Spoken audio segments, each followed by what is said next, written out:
یہ سرکار جب سے بنی ہے، جس سرکار کی قیادت عمر عبداللہ صاحب کر رہے ہیں، یہ سرکار کمیٹیڈ ہے لوگوں کو اچھی ہیلتھ فیسلٹی دینا، لوگوں کو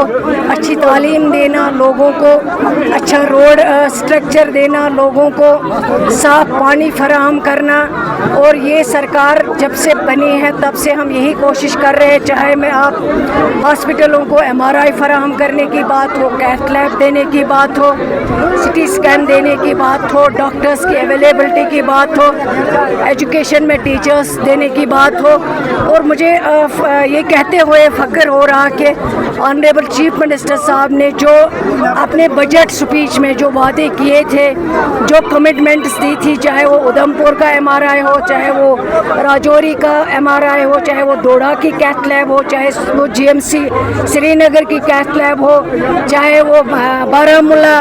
ہاسپٹل کے MRI ہو، اور اس کے علاوہ ابھی آگے بہت کچھ کرنا باقی ہے، لیکن انشاءاللہ ایک اچھی شروعات ہوئی جو اس سرکار نے کی ہے۔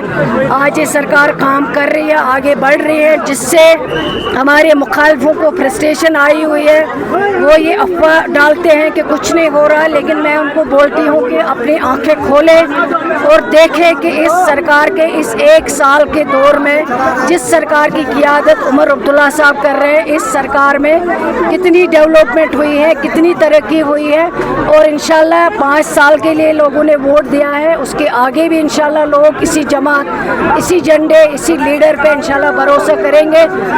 لوگوں نے کوشش کی تھی باقی لوگوں کو آزمانے کی، لیکن جنہوں نے ہماری ریاست ختم کی ہے، جنہوں نے ہمارا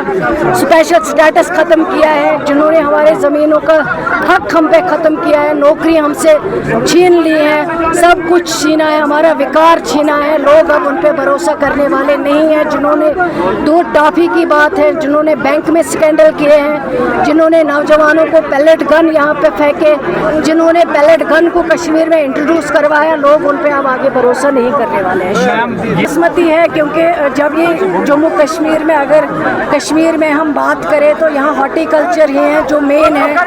جس سے لوگوں کو کچھ کمانے یا روزی روٹی کا فائدہ جو ہے وہ ہوتا ہے۔ لیکن یہی ہارٹی کلچر کا جب ٹائم آتا ہے، جو ہماری ہائی وے ہے وہ بند ہو جاتی ہے۔ اس بار پھر وہی ہوا ہے، ہائی وے بند ہو گئی ہے، بارشوں کی وجہ سے کافی نقصان ہوا ہے، اور فروٹ گروورز کو کافی زیادہ نقصان اٹھانا پڑا ہے، جس کے لیے آنریبل چیف منسٹر نے پہلے ہی بات کی ہے ٹرین کے لیے،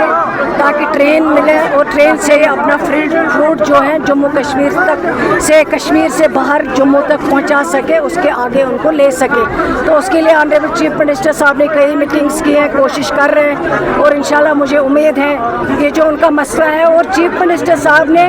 پچھلے میٹنگ میں ڈائریکشن دی ہے، جب انہوں نے فلڈ سے ریلیٹڈ میٹنگز کی ہیں، انہوں نے کہا ہے کہ آپ ایک گریڈ مطلب جیسے اے زون میں رکھو گے کہ روڈز کو نقصان ہوا، PDD کو نقصان ہوا، لوگوں کے مکانوں کو نقصان ہوا، آپ یہ بھی اس میں رکھو کہ جو فروٹ گروورز ہیں، جنہوں نے اپنا فروٹ جمع کیا ہوا تھا، ٹرکوں میں پڑا ہوا تھا، جن کا نقصان ہوا ہے، ان کے لیے بھی آپ اس پیکیج میں جو ہے کوشش کرو، تاکہ اس پیکیج میں ان کے بھی کنسیڈر کیا جائے، ان کو بھی کمپنسیٹ کیا جائے۔ یہ اسی کی بدولت ہے جو آج یہ دعوے کرتے ہیں۔ اگر آپ ریکارڈ نکالو گے، اس کے ریکارڈ میں جب وہ 14 میں وزیر اعلیٰ تھی جموں کشمیر کی، اس وقت کتنے نوجوانوں کو پیلٹ گن سے آنکھیں ختم کی گئی ہے۔